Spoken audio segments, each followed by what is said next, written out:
feel that same tightness, that same emotion, that same raw emotion that you felt when it happened, if it can pop back up like that, you are not over it.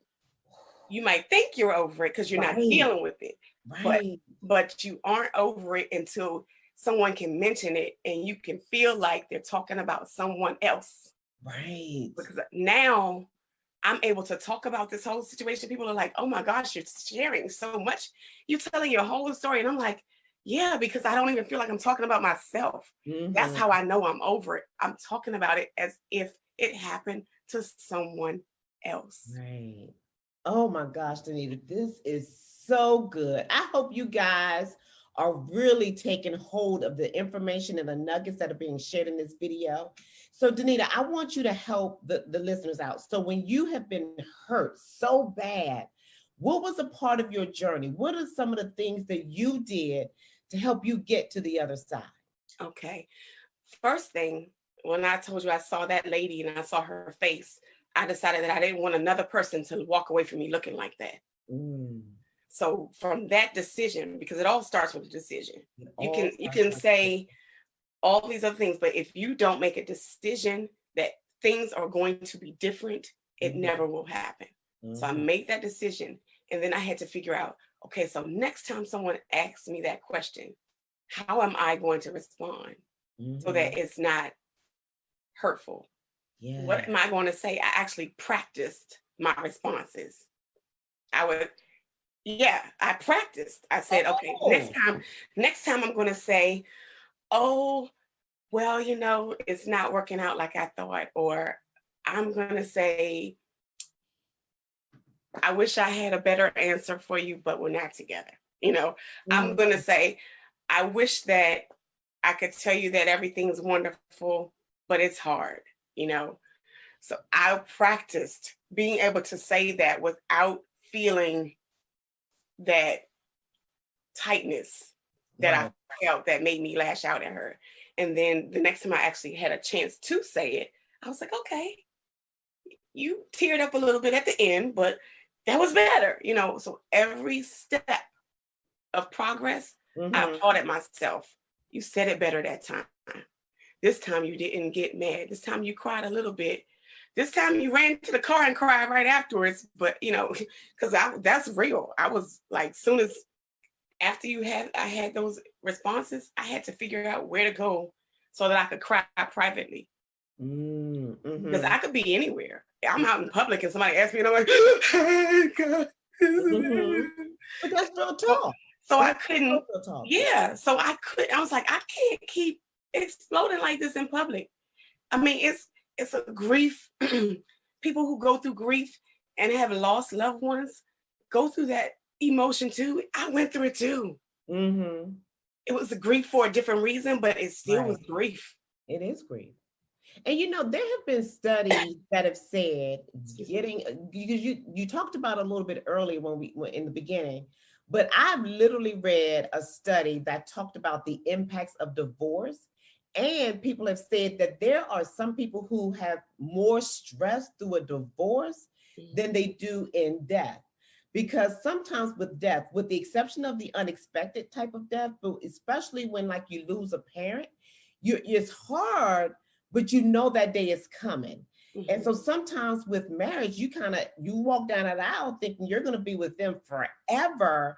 And so when you realize that it's come apart and you're going to go through divorce, that has caused more pain and trauma for some people than even death. And so it's so powerful that, that pain is so powerful that you cannot underestimate it. And so we have to be able to deal with our hurt in a way that it doesn't eat us alive, because it can if you don't take steps to get on the other side of unforgiveness. I'm telling you, because when we say to death, until death do us part, it literally is death. Even when you part and no one has died, it feels like it. So that statement is real. It's so death do us part. But when I realized I was more dead trying to hold on to it than I was letting go and just being free. That was when I had to say, okay, I gotta let go. Because one thing, I was believing God and I was cooking food every night for a joker who wasn't coming home to eat it. Mm. I was, I was like, I would have a plate ready. And he hadn't been home in days. And I would fix a plate. I was like, I'm going to believe, I'm going to believe, I'm going to believe. But guess what? God is a gentleman. Holy Spirit is a gentleman. And he is not going to make anyone do anything. So because he could not make that man do right, no matter what I prayed, I had to figure out what I could do. What could I do? So my getting to the other side was about figuring out what it is that I could do to make things better for everyone connected to me that didn't depend on someone else's decision. So true. Still true. So now let me just recap for a moment. So what we're saying is that if you're in your marriage and your spouse has hurt you, they have angered you, the first thing, if you find yourself challenged in trying to forgive them, the first thing that you have to do is make a decision. Make a decision. You have to make a decision to say, you know what? I am going to move past my hurt. And today I'm going to make a decision to forgive my spouse.